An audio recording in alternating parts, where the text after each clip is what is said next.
Сәлем достар, бүгін мен сіздермен қатпарлы самсаның рецептімен бөліспекшімін. Қамыры үшін бізге су, бір жұмыртқа, тұз және ұн қажет.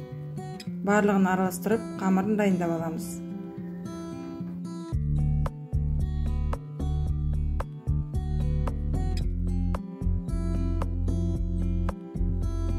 Дайын болған қамырды біркелкі қылып жайып, үстіне ертілген сары майды біркелкі қылып жағып шығамыз барлық жеріне.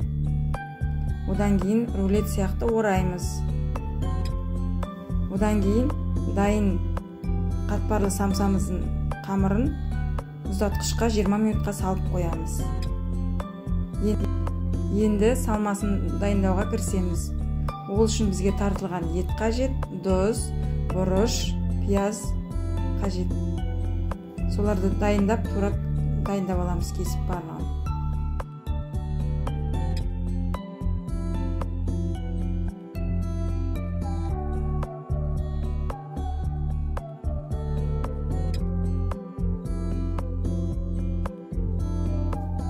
Ұзатқыштан шыққан қамырды бірнеше бөліктерге бөлеміз.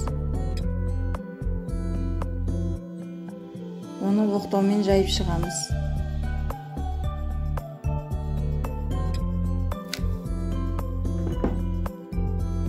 Қамырымыздың ішіне салманы салып, жандарын жапсырып бүктейміз. Самсаны бүктеудің неше түрлі әдістері бар, мұнда тек мен бір әдісін көрсеттім.